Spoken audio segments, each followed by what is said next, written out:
So this first hand is a good example of a hand that you shouldn't keep with a deck like this. It has resources and non-resources in it, but we really just want a piece of ramp in our opener.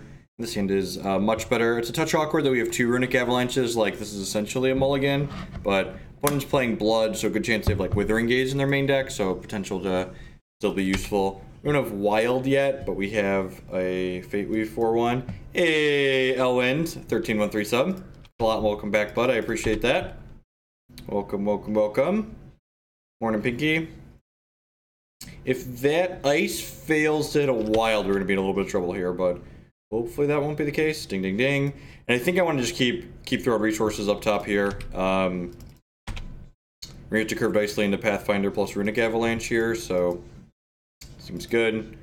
I want to just stack all of our resources up so that way we can have plenty of resources in play when we Runic Avalanche into some action here, hopefully. Pipit Pal, interesting. Okay, so they're playing... I don't know if they're playing a ramp deck necessarily, but they're playing a momentum deck almost certainly. Play this.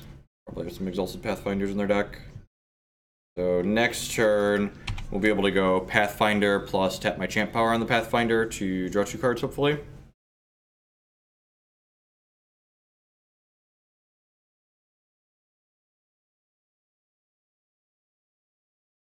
Yeah, instead of managing specific additional, like specific lands, making specific resources, making specific colors, whenever I play a resource out, it adds to my total resource count at the bottom here, and then it adds one of those colors to my total resource pool as extra here. I'm going to play Exalted Pathfinder. Pathfinder is one of the powerful card advantages / finishers in our deck. It says whenever you play a resource, you draw a card and it has momentum, so every time you play a resource, it gets larger for a full turn cycle. And my champion power here says for 4 charges I get to play an extra resource. So kind of a combo here. It's going to let me go ahead and play out a couple extra resources. Won't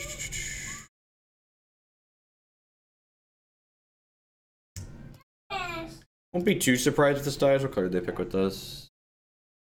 I'll find out. Probably Blood. Yeah, so this card, whenever they play a Blood action, they get 2 charges. At the start of their turn, their Blood troops get larger, which is interesting. Yeah, it gets very large very quickly. So he got double large that turn because I played 2 resources, and he triggers every time we play a resource. So in the next time, he's going to get +4/+4, and the bonus is reset at the start of every turn. So he's going to go back to a 3/3, but then the resource will kick him up to a... Never mind, he's dead, Jim. Alright, so Hero Fall, really powerful piece of removal. Again, one of the things I love about Hex, they have powerful threats and powerful answers. This not only kills my Exalted Pathfinder, but it takes all of the Exalted Pathfinders out of my deck. Their champion power here lets them draw cards off my deck. Yes, Hex releases 100% of the data. As soon as this match finishes between my opponent and I can go to a website called Hex PvP Tools, and I'll be able to see my deck list and my opponent's deck list. This is a lot of fun. Alright, so one of the things you need to not get too attached to in this deck is the cards in your hand, because Runic Avalanche generates... So Runic Avalanche is one of our finishers. It discards our hand and draws 3 cards, and then it summons a Rock Elemental with total attack and defense equal to the total cost of the cards that we've drawn. I think I just want to go ahead and slam that here. Wow, that was a bad Runic Avalanche. So our deck's got a bunch of 7-drops in it, so usually these are fairly large, but that turn it was not. I wonder if maybe I was supposed to just use the Scars of War to clean their board up. I could have like double Scars that turn. Maybe that was better, because they have this Pipit Pal plus this Acolyte of Shoku, which is actually kind of scary. So this has an ability to make this token troop that dies at end of turn, but this card can transform a troop into a 7-drop. So if they have 10 resources, they could actually make a 1/1 and then turn it into a 7-drop.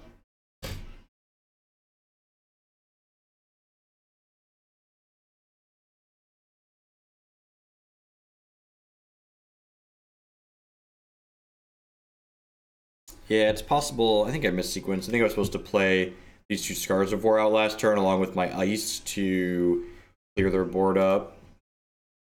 Probably what I was supposed to do.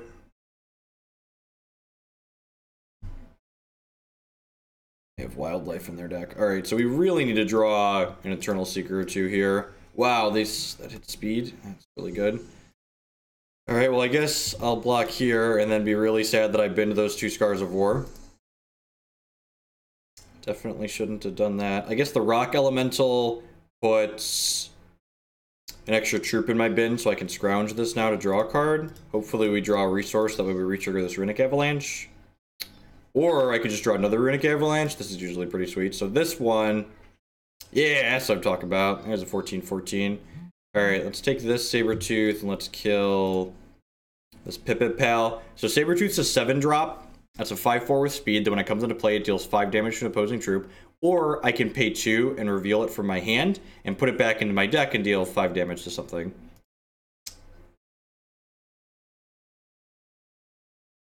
If we don't draw a resource next turn, we're going to get to Wildlife. And if we do draw a resource, we're going to trigger both these Runic Avalanches and make some giant rock troops here. I think I definitely miffed up that turn I played. Ooh, that's bad. Is it? They're going to probably get rid of these 5s? Oh, no, they're going to... Am I just dead? I might just be dead. This is 4, 10, 11, 12, 13, 14. I'm going to 4 here. Yeah, probably dead. Alright, we drew Shard. Let's get some Rock Elementals and see what our final card's going to be. Alright, that's a 9/9. Then this one's going to resolve. Wow, those are bad beats. Those are some mighty bad beats. Alright, okay, what am I doing here? Return to Cinder, Feed the Flame, Scars of War, pretty bad. They've got a bunch of artifacts in their deck, it looks like, so Rotting Chompknight's probably great. It's a 6/4 that destroys an artifact or constant when it comes into play or it dies. Extra Wildlife is good against a blood deck. Brosi-Buk's probably okay. He makes each player discard their hand and then get 5 random cards that they can play. Gargalith is excellent, gives our troops Spell Shield. It's a Grove Warden or a Brosi-Buk matchup. I think it's a Brosi-Buk matchup. I don't know that I need a bunch of ways to kill their things. Yeah, let's try this. Morning, Griffinson. Give this a go and see how it feels.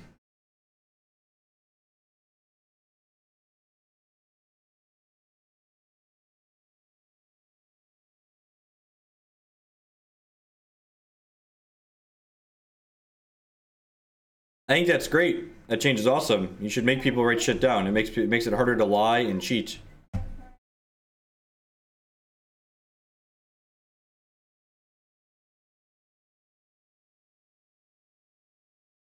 If you require both people to write everything down, there's less discrepancies.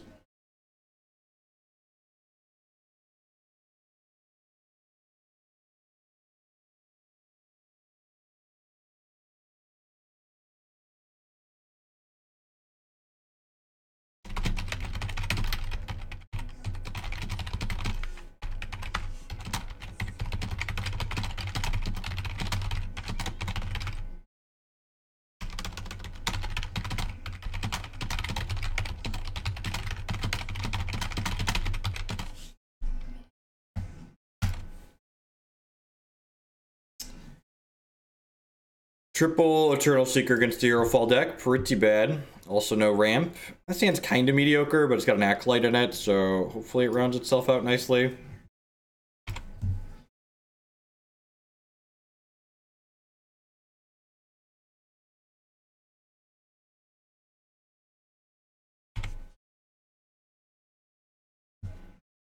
Alright, Palm of Granite's a great pickup here. So Palm of Granite is probably our most powerful ramp card in the deck. For 3 resources, it grabs 2 wild shards out of our deck, and it plays one of them and it puts the other one into our hand. So because this ramp card is actually playing extra resources out of our deck, it accelerates our champion power nicely, which is sweet. No, not at all. Their policy on electronic devices is very reasonable. It simply says you can't use an electronic device that connects to the internet. I'll have an article going up on the main Hex TCG site later this month about the deck in general, and along with some reserving tips on it.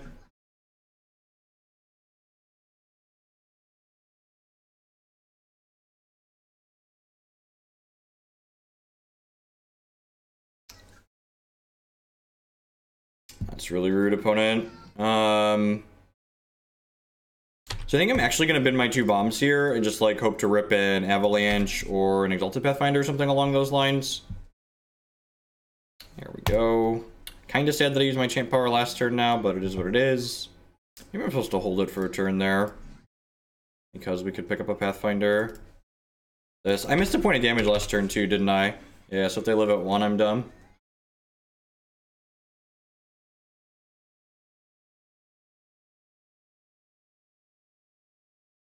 I mean, I think if they're not connected to the internet, it's not that different than, like, not get massacred. Nope, just a Pathfinder of their own. Deal. Alright, what we got? Sabretooth. I'm gonna lead on this. Probably hit a non-resource here, just so I could have more action in my hand. They're gonna be, ooh, that's a good one. I think I need to just kill their Exalted Pathfinder, though. This game's gonna be a runaway, it looks like.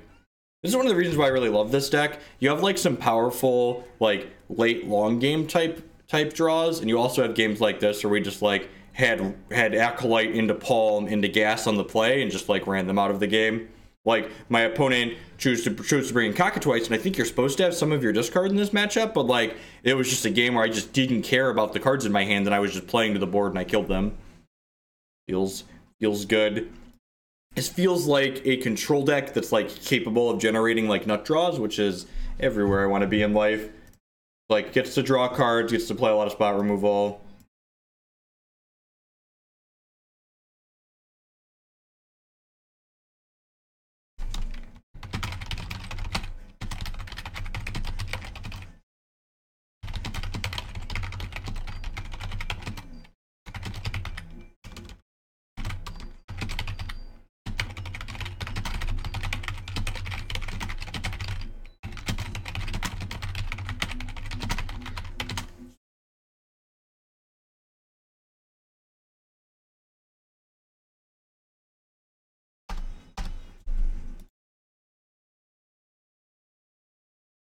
I mean, I mulliganed accordingly, right? Like, I looked at a 7 that didn't have the cards I needed, and then I threw them back. Like, that's one of the biggest things you need to learn about this deck if you're going to play it. Like, if you're someone that likes keeping 7-card hands, this is not the deck for you. This deck frequently mulligans to 6, 5, even 4 sometimes, looking for the key cards. This is a deck that is about having the right collection of cards, not a quantity of cards. Sometimes you have 7s that, like, have your pieces of ramp in them, but a lot of the time you're not, and you need to mulligan aggressively when you don't have them. No, I don't think Reginald's is very good here. Alright, I already have 2 payoffs in my hand, so I'm just going to go ahead and stack some more resources on top of my deck for now. Second Palm is kind of fantastic. The real question is, when they play Vampire Prince here, do I play Sabretooth or do I Tilling them? So, if I Tilling this turn, next turn I can play Palm plus Sabretooth. So I think I want a Tilling and just take a hit from this because it allows me a double action turn next turn. I pretty much only bring in Reginald's against the decks that have actions that draw cards or interrupts, so like the Sapphire-based control decks. Want to pick the resource up off our deck, which feels a little bit bad, but I think it's right to just wait a turn here so I can Palm of Granite. We don't know whether or not our opponent had a shard. Like, if we knew our opponent was going to miss, we'd definitely kill this, but we don't know for a fact that they're going to miss, so I'm going to play this Palm of Granite, which plays me a resource, and I'm going to go ahead and play this Wild Shard, and I'm going to go ahead and tag their troop here with the Sabretooth. Nip that right in the bud. I think it depends on your deck, Forgotten Glory. I think in a deck like this that's interested in, like, using all of its resources almost every single turn against a lot of decks, I think it's a little bit anemic. God, that's kind of nuts, though. So we're just gonna, like, thin every wild shard out of our deck here. Palm of Granite. Palm of Granite. Went undefeated with Ponza last night. Got him. Play this. And then, yeah, I'm actually just going to play this and hit my champion power, right? And that deck shard I can wildlife for 5.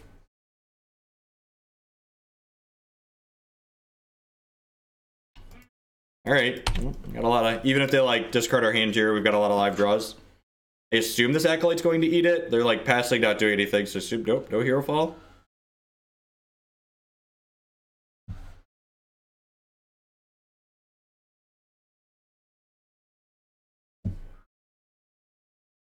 Dark Art's kind of annoying, but like at the same time I get to Wildlife for 5 here, so it's probably okay. It's actually really sad that this happened, because if they hadn't killed my thing, I would have been able to go Resource, Champ Power, Resource, and then Wildlife for 6.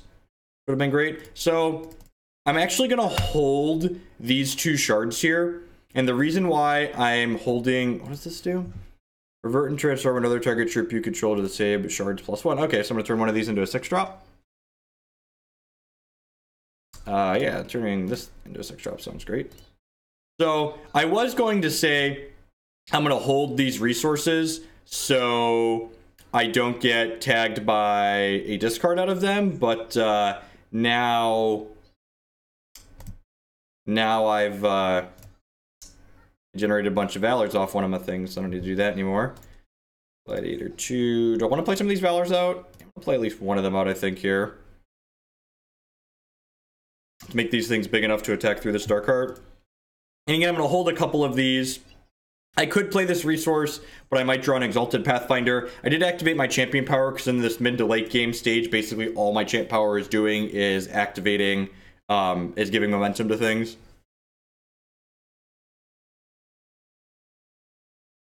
Yep, Dark Heart off my deck. Got this Gargalith, which has, I guess there's merit to having played this out, because then I could have not played the Valor, and I could have activated Gargalith this turn. Gargalith gives all my troops Spell Shield once in play. It's like Sabretooth, it's in the same cycle, and it has an ability to... No, it's not in the same cycle as Sabretooth. Sabretooth put them back into the deck. It's a similar card, though. It has an activated ability that lets me give one of my troops 1/1 in Spell Shield. So I can kind of protect one of my troops from my hand. But, like, if they're spending their turn, like, Hero Falling one of my things here, I think I'm in a pretty good spot, right? Although I guess if they go, like, Hero Fall, then the Dark Heart ability is going to trim off a 3rd, and then I'm not in an amazing spot. Maybe I should have assumed they had Dark Heart in their deck. It's very probable that I should have brought in my Seed Pod guys. All right, so what am I sacking here? Probably this 3/5. Yeah. Okay, so I'm gonna Fate Weave a non-resource to the top of my deck here. I'm gonna Valor this. I'm gonna Valor this. I'm gonna slam this Gargalith. So this thing, when it dies, it takes a non-resource out of my hand and then makes its Threshold's Blood. So the reason why I play more Magic than Hex is a combination of Magic's viewer numbers being higher and the fact that Hex gives me a very limited ability to play Constructed on demand for prizes. So like the 7 or 8 hours a week that I stream Hex is more than enough to stay in the top 64 of the Constructed ladder. And as of right now, staying in the top 64 of the Constructed ladder is the actual only prizes you get for playing Constructed on demand. So I really just like the format's, like, there's a lot of interesting decks in this format, but I feel like I know the ones that are good, and I've played with a lot of them, so like I don't have a lot of incentive to like practice, and like laddering and streaming isn't like great practice. Even then, a lot of time we practice off stream when we're testing. But if we had something like gauntlets or leagues or whatever you want to call them, so do I want to just kill this Dark Heart actually rather than the Exalted Kabbalist? I think I do. I think I'd like them to stop eating my things every turn. I'd like them to stop eating my things every turn. Yeah, we need, like, the limited players get to play on demand queues. They teased Cosmic Coins almost a year ago, just like something. I was really hoping when they started doing more Immortal stuff, that Immortal would be a good excuse for them to like introduce like an Immortal Gauntlet, but that hasn't happened. Give them a Nightfall. I don't really care about my health total right now. Have a Daybreak. So they're at 7, and we've got a lot of threatening troops in play. So, a pretty good spot here. And just like, the best kind of card advantage is killing your opponent while they have 7 cards in their hand. So, you know, nice control deck. These are my things. We got to the board, we played to the board, we killed you. Yeah, Siege seems interesting. I think it's gonna be Siege is probably going to be one of the most challenging things for Hex to do. And like Hex has done some pretty big, impressive stuff.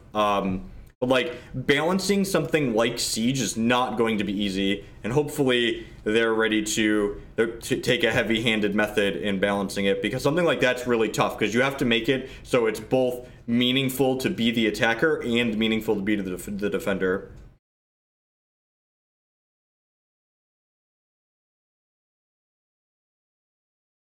Opponent's playing Adani Zedek. I'm gonna go ahead and play this out and grab another resource here. We have our Tilda Soil. Hand's a little clunky, but like if we hit some resources or another piece of ramp, we'll be okay. Remember, even though Sabretooth is a 7, it's actually a 2-cost piece of removal, so that has meaning in terms of that. Looks like my opponent's likely playing the more aggressive Verdict deck. I'm just gonna go ahead and Tilda Soil here. I could Sabretooth, but I think I'd rather advance my resources here. It's the best way to get into it. So it depends on what you're looking to do and what you're looking to get out of a game, Zach Myers. So Hex has a full buy-sell trade secondary market. So if you're someone like me that mostly enjoys playing constructed in TCGs, I definitely think the best way to get into Hex is just to buy a cheap constructed deck. You can pay like 14 bucks and get a reasonable deck that can grind you all the way up the ladder, and you can learn the game and collect prizes while playing that.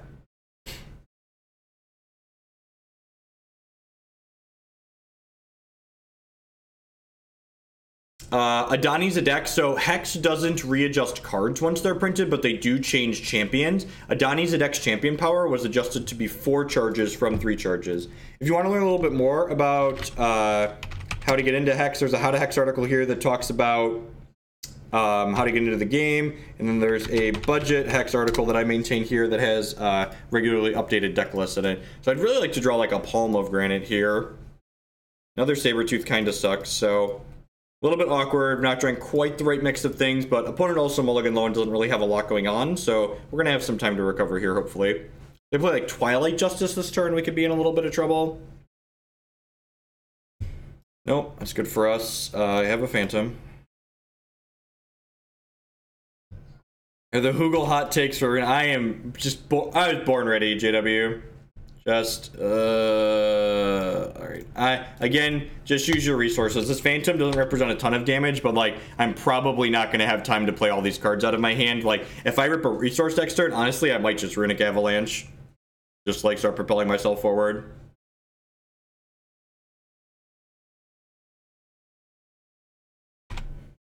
This makes their spirits larger, and when they play a spirit they get to Verdict. Palm of Granite was still the best draw in our deck. So it plays a resource out, and it gives us a resource to play for the turn. I think I'm just passing here.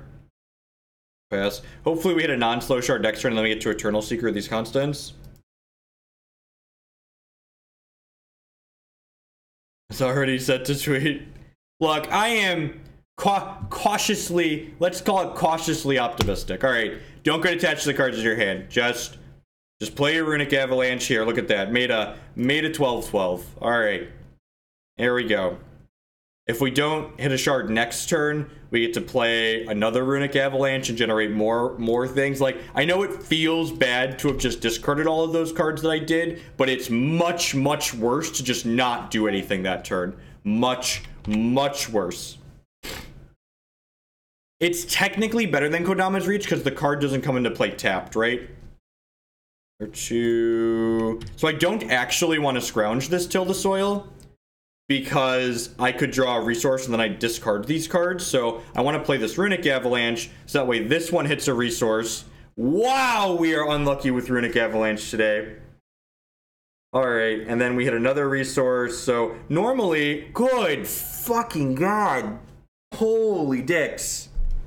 Holy dicks. Normally, these things are 7s and larger. I guess I discarded Sabretooths earlier in 2 Seekers.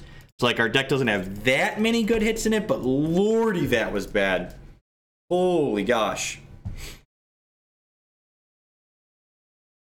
We cast 3 Runic Avalanches and got 9 power worth of things. That's really rancid. Alright, let's play this. Play this. So this is, yeah, right?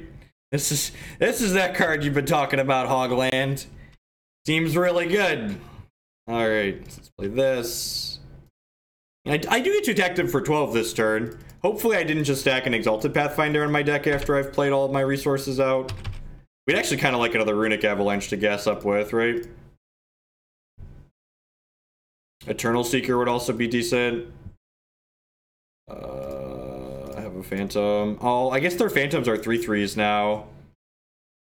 Give it 1/1.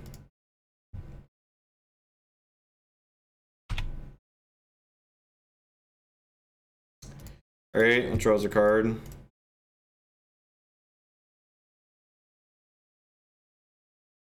Yeah, we're dead. That's some bad beats. Some bad beats. Not that I'm aware of. I produce a lot of content, so the most recent change was affecting how much the volume of content you're expected to put out if you want to stay on YouTube, right? From my understanding. So I don't think it's gonna have much of an impact on my life. I'm gonna cut these Wildlifes and bring in these Return to Cinders. They have a lot of cheap troops in their deck, so being able to clean those out seems fine. I want these Rotting Chompknights and these Grove Wardens for cleaning up the constants they deploy.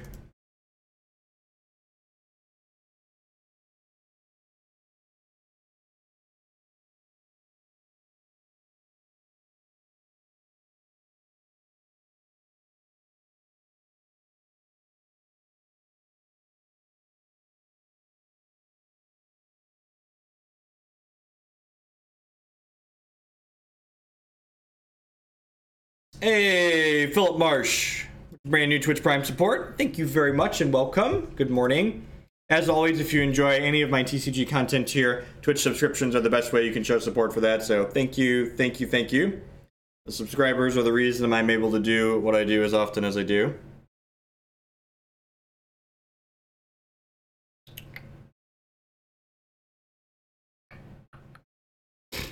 It's such a weird change for YouTube too, because like if they're running low on advertising dollars, why target the little people? Because like they don't pull in that many views, right? So like they're not actually soaking up that much of your advertising dollars. It's like, huh. Yeah, it seems pretty good. Ramp Dork into Exalted Pathfinder here. We gotta feed the flames to stop whatever their early play is.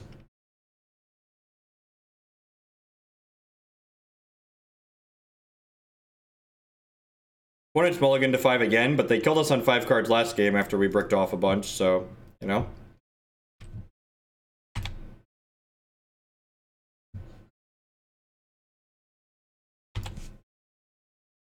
There's plenty of subs for Hex, Grifu. It's less than Magic, but there are more than enough. And I, like I said, like, you know, I'm playing Hex anyways because I like playing it and I like playing their competitive tournaments, so might as well stream it. Even if there weren't any subs for Hex, we'd be streaming Hex in the mornings. So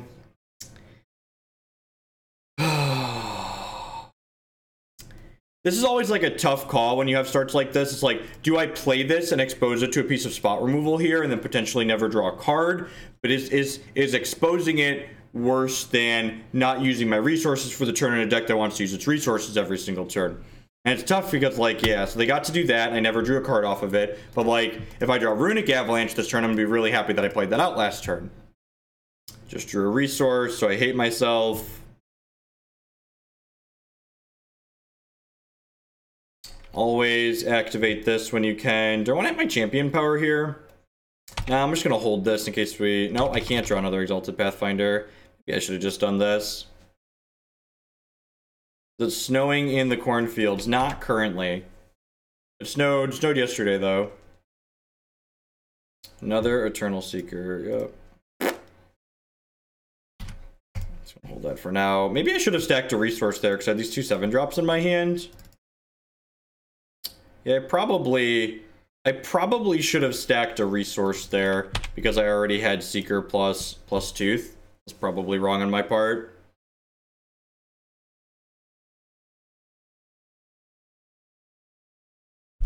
Have a Daybreak.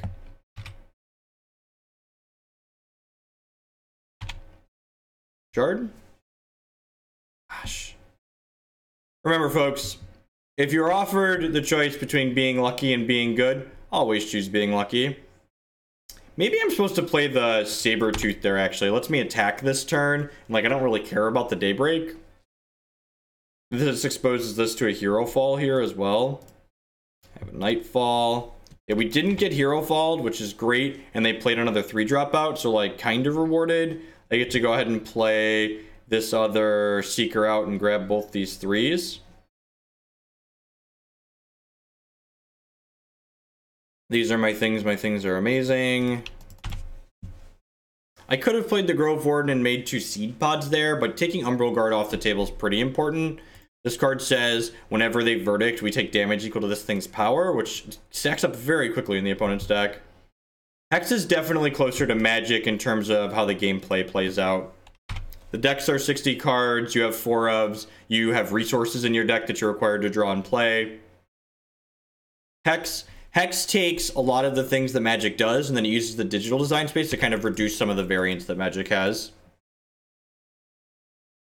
I mean, better is purely subjective, so I don't usually like to say better or worse. I'm sure there's obviously a vast majority of people that prefer Hearthstone to Magic, right? It's like far more popular as far as games are concerned. Interesting they boarded in Massacre against me. I guess it's okay against... Ooh, that's pretty good. So this makes their verdicts ancient verdicts. This is one of the things that's kind of a pet peeve of mine in Hex. Like, I really wish, like, see, these words are bold, but, like, I can't click on these things to get helper text of what these are. I feel like I should be able to click on verdicts and ancient verdicts and, like, see, like, what do these things mean? A shard there would have been ideal, because it would have let me kill this. Just gonna go ahead and play this Scrounged, so it deals 6 to this thing. Hold these Sabretooths in my hand to play out later. If we'd have had a resource for a Sabretooth there, we'd have run them out of this game very easily. Yeah, that's true. There are people that enjoy physically shuffling cards. God, I can't tell you the last time I physically shuffled cards. Another Massacre. Womp womp. Shard. This is a tough sell. Do I... Yeah, I think I just can't. Like, I've talked about, like, you shouldn't get attached, but I have 4 7-drops in my hand, which means my Runic Avalanche is worse because these are in my hand instead of being in my deck. Come on, non-slow shard. Get this Grove Warden, come on. That's a slow shard. All right, so slow shard does mean I can stack a resource on top of my deck, so my opponent's gonna draw a resource with their Journey into Nightmare, and then next turn, I get to Grove Warden them and take all their toys away.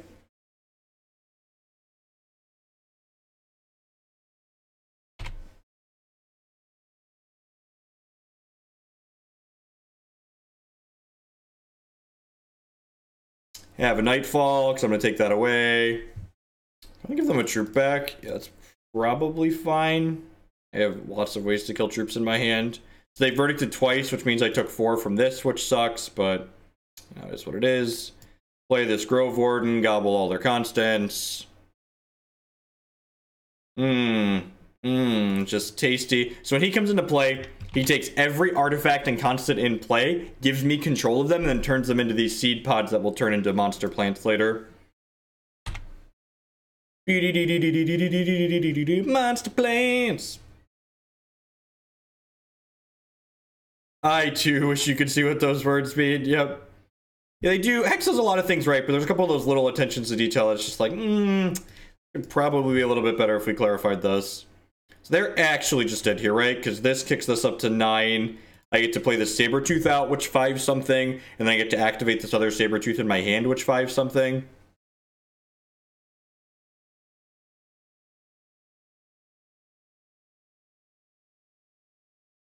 It's like, what's the other card that stupid constant? I'm blanking on its name right now, but there's that stupid constant that, like, it picks from alignments or something like that. It's a really cool card, and it's kind of powerful, but, like, when I look at the card, it doesn't tell me what it does. So it's like, Pillars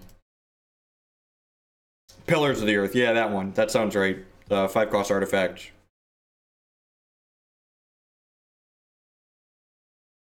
Corners of the World. Yeah, that's the one. Pillars of the Earth, Corners of the World. Those are close.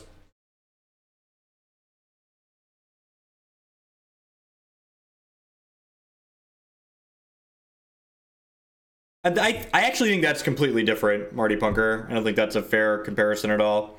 So this is a hand that, like, it's kind of close to me, but the fact that I don't have double ruby in this hand makes me not want to keep it. So I'm gonna go ahead and replace this. There's no ramp and no double ruby, and this hand has everything I want in life. It has double ruby, it has a wild, it has 2 pieces of ramp. Sign me up. Turn 1 Vesper on the play is kind of scary.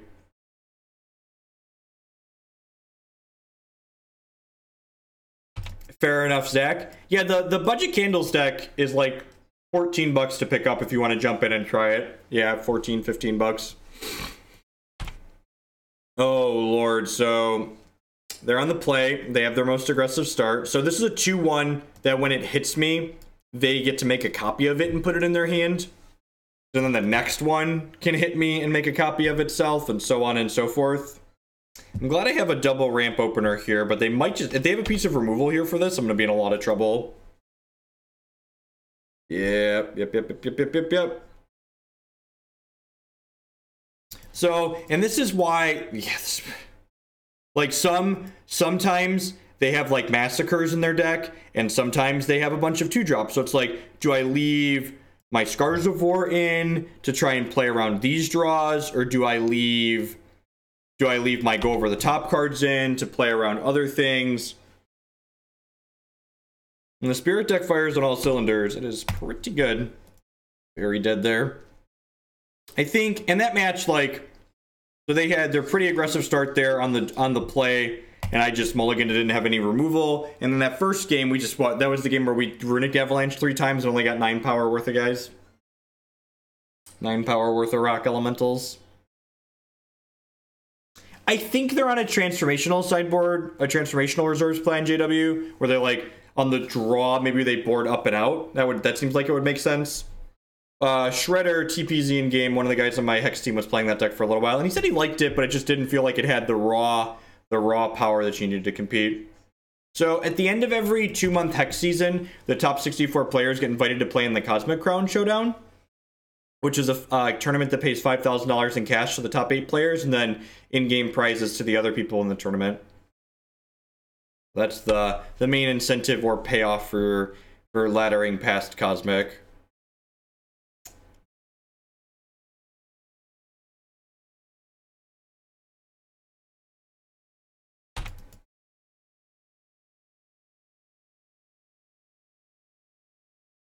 I haven't played that deck in a while, Griffinson. I don't know. I feel like a lot of the decks, there's a lot of decks that are just competitive, but there aren't. Just like, there's so much to do that it's tough to stick on one thing. I've stuck on this deck for a while because I've had success with it. So I'm gonna play out this Palm of Granite. Play this out. This hand is kind of the nuts. I get to do this. I get to champ power here. I get to go ahead and play this. And I'm actually just going to put another resource on top of my deck here because I would like to just, like, play resource, play second Acolyte, cast Runic Avalanche next turn. So we've just, like, just again, you have very powerful proactive draws like this one.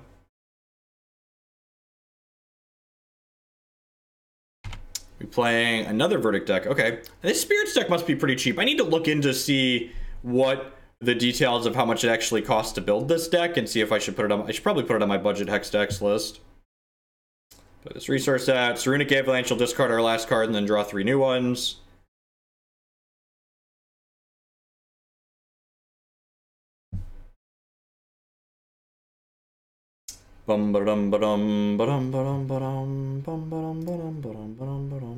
See there, we only drew 1 card that had a cost, but it was 7 drops. We got a bunch of 7 drops in our ramp deck, so sign me up. If we don't draw a resource next turn, we get to go resource for 8. This is 9, 10. I can wildlife for 5, which is pretty good.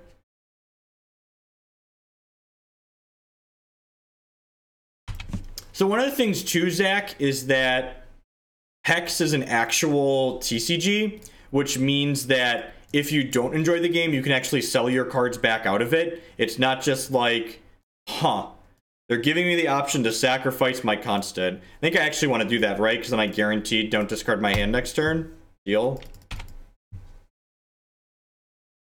Because now, okay, and I can do that later. I get to do this. I think I actually just want to play this Sabretooth out. Like, cut down this 5/4, and then we'll crack them for 15 here. Seems pretty good for us.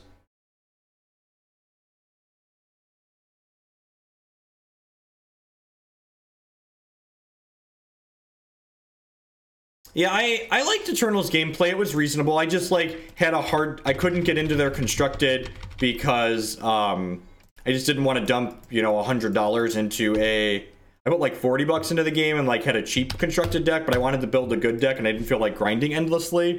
And, like, my options were grind endlessly or give them piles of money. I did catch myself and make the Dreadling before I passed. It was good. Sure. You've killed my 5/4. Have a Nightfall. D.O.B. You have a blocker? I mean, Eternal is a CCG by every definition of the term.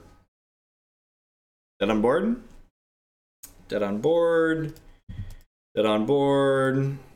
God bless.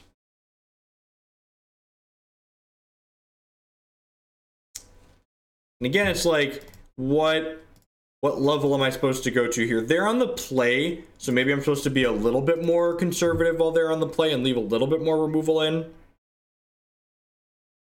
Let's try that. I'm gonna leave one Scars in. I'm just bringing one Grove Warden, and we'll see what they do.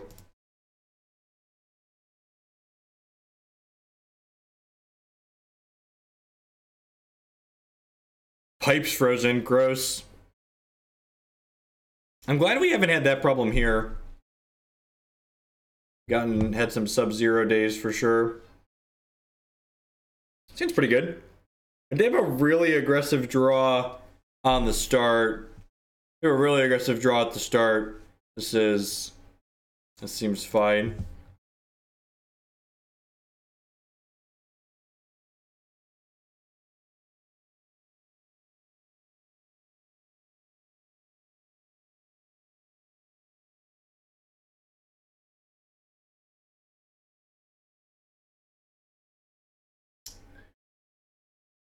Feed the Flame is actually a pretty good pickup. I think I just want to put a resource on top of my deck here. Like, I already have, like, some payoffs in my hand and, like, Chompknight and Grove Warden, so I want to just, like, make sure I hit a bunch of resource drops here.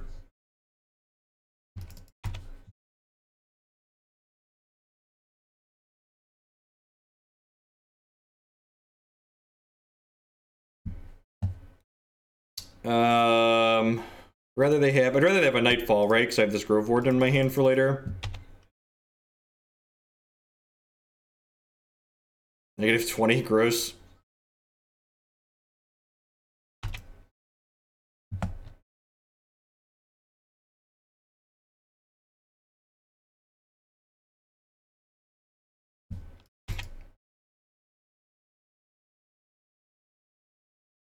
Yeah, I'm just gonna let them draw a card. I think it's gonna be a game where hopefully we kill them with cards in their hand.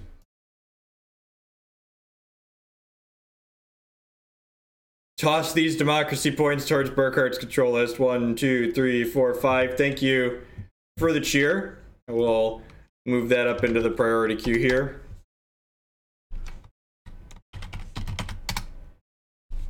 Alright, so what am I doing here? I got the extra point from that.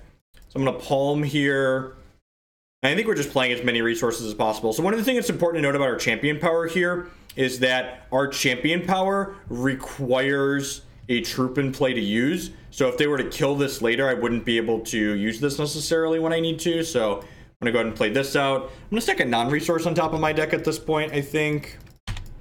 Go to attack for 1 here. I can actually play this Grove Warden as early as next turn because I have 5 already. This will give me a temporary, and then this will give me a 7th. That's sweet for us. I think I'm just gonna slam this Grove Warden. Just like, it puts a bunch of pressure into play. Like, it's a 6/7. It grabs both their things off the table.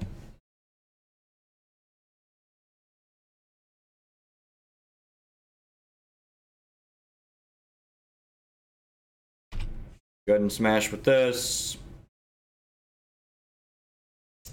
We tried a couple necrotic decks with my team at the start of the season, and none of them were particularly impressive.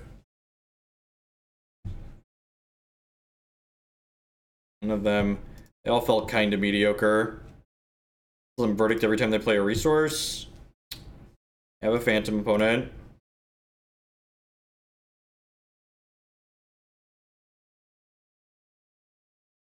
Have a 2/2 Phantom opponent. Nice champion power.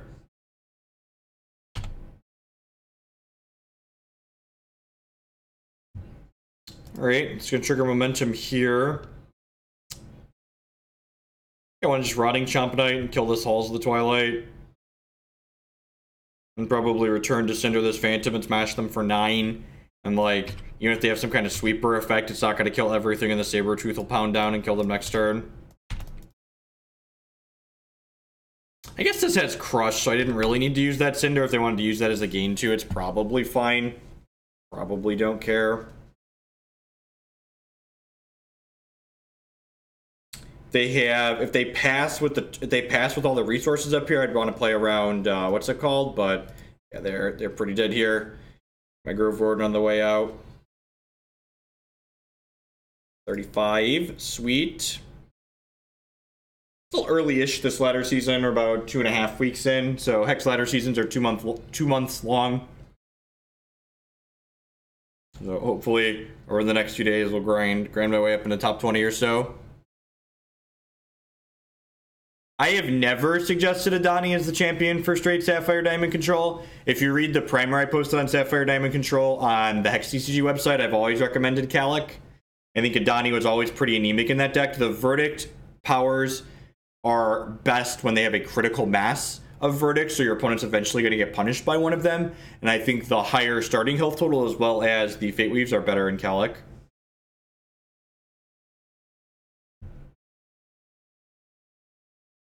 I need to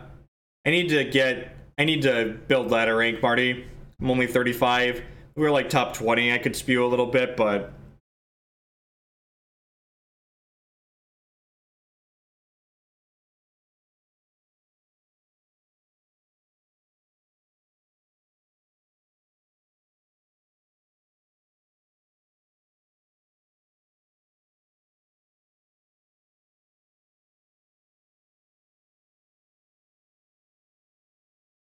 I mean, Brains Mog, do you look at their results? If you look at the PvP tools, there were 2 different Blood Ruby aggressive decks that top 8'd the Bash this past weekend.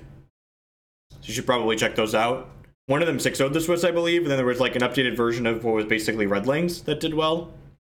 We should probably, maybe we'll do that for the second half of today's stream. Finish this matchup.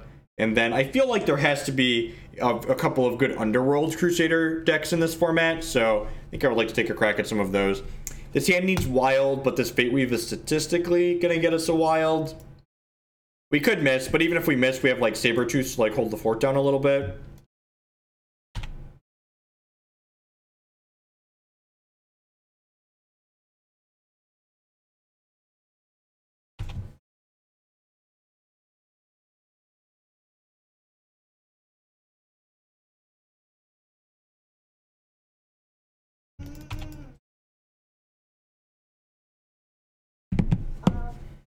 Give me a wild shot. Give me a wild shot. Or well, would settle for wild eyes. Yeah, Well of Savagery. Sweet. Go, go. Go, go, Gadget Wild Well.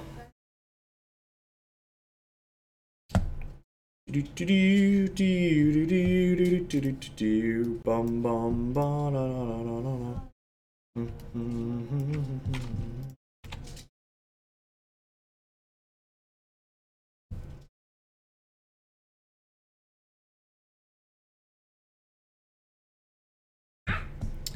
Alright, so I get to play this Palm of Granite here. Get to go ahead and play this. Get to go ahead and champ power this.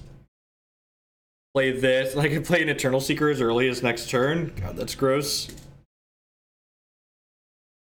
The best ape deck in Modern. Yeah, definitely Grishelbrand.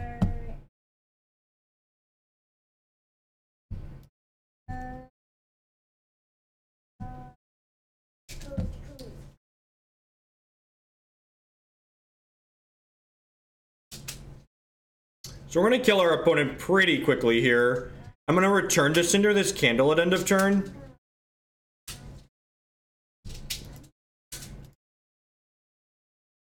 Am I?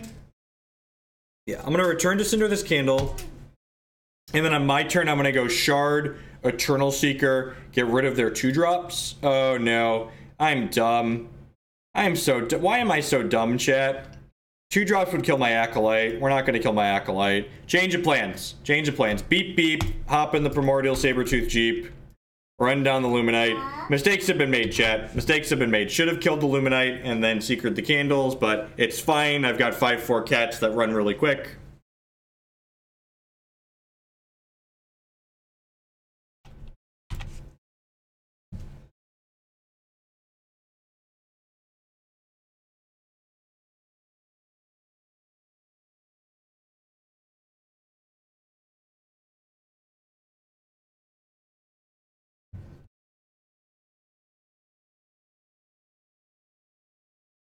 Alright, so now...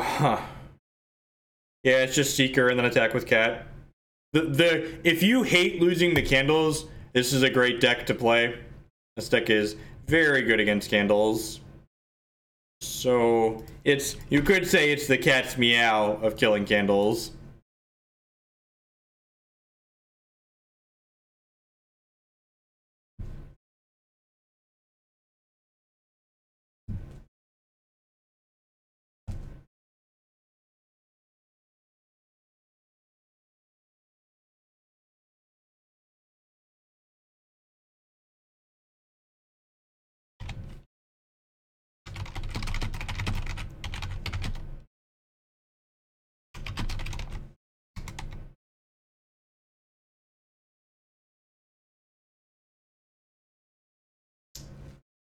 That sucks that they killed that. How many troops are in here? Just one? I probably want to shoot one of these candles, and then I can smash with these. I'll probably trade and take 5. Whoa, they're going to 1. That's aggressive. Okay.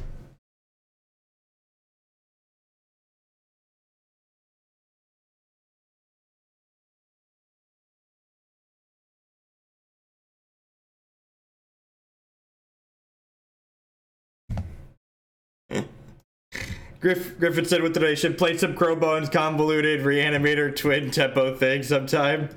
Sounds good. I think we're going to build with Underworld Crusader after today's stream, or for the next part, but we'll start with Crowbone stuff tomorrow.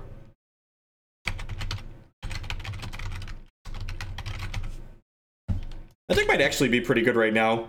The format got pretty controlling, and that deck's really good at grinding out control decks, it felt like. Alright, so just feed the flames here and then kill them.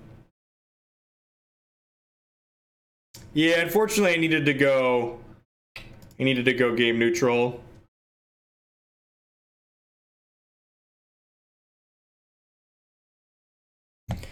So extra scars are good, return to cinders are good, Gargalith and wildlife are slow. That's pretty much how I board here usually. God, that's clean. It's almost like someone really thought about this sideboard when they put it together.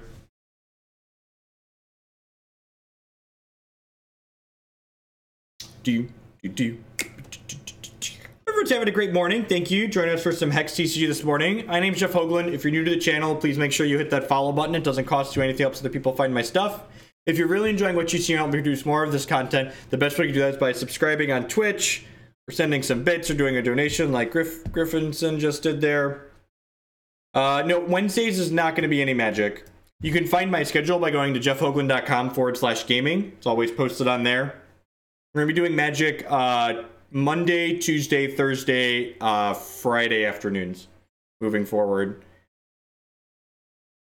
It's kind of close. I think it's probably fine. It does need a second Ruby to really work, but like I've got Tilda Soil and I've got a Primordial Sabretooth to like bridge the gap a little bit. If this Fate Weaves another Wild, I'm going to be in a little bit of trouble.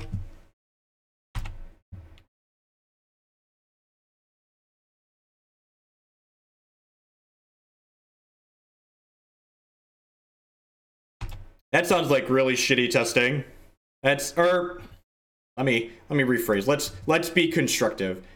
Just saying I had better results with something, so that's what I played. That's a really narrow and like not fantastic approach to testing. You shouldn't just be results driven. Like if I just played whatever deck I just recently XO'd with on the ladder, I'd play literally anything in most of the tournaments. I'm kind of surprised that they left this in post-board against my deck with O3s in it. Seems a little ambitious. Easy block.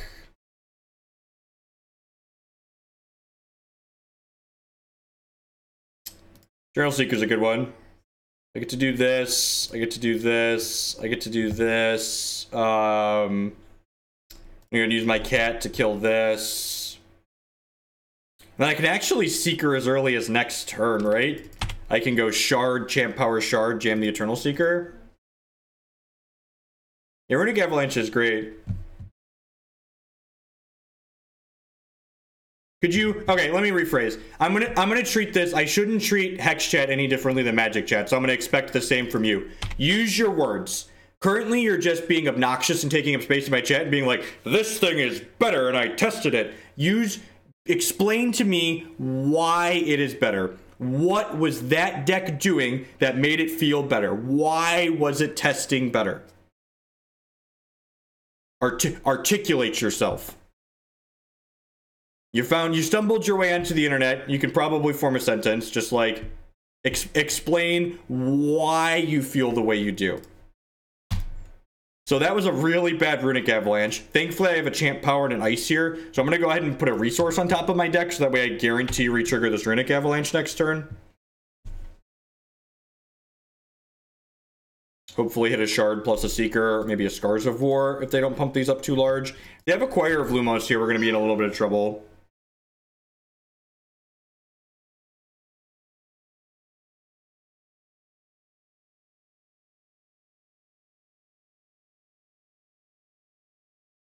I don't think Alderthan's Glory is better than Runic Avalanche, though, JW. Like, look at the results from the CCS. Like, there was a bunch of blood decks.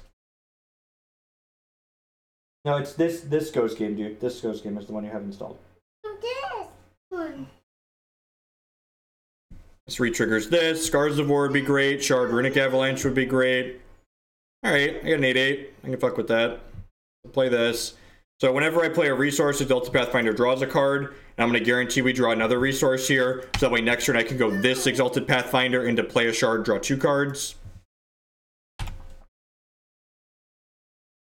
And like Sargon Vito is someone that frequents chat. They top 8 of the CCS. I think they snuck in an 8th, and they've done well in the last couple of bashes with Diamond Wild Ramp. So like it obviously is an archetype that has legs, but like just saying I tested it and it's better, it's not helpful or useful to me. So we're going to 3 here, so I am just dead to a Flame Lick at this point, but I think it's worth it to not trade my Exalted Pathfinder for a Candle there. I feel like my opponent really just punted there. They tried to get cute, and like, they tried to get cute in order to get me with my Exalted Pathfinder, but they could have just like made their candles huge there.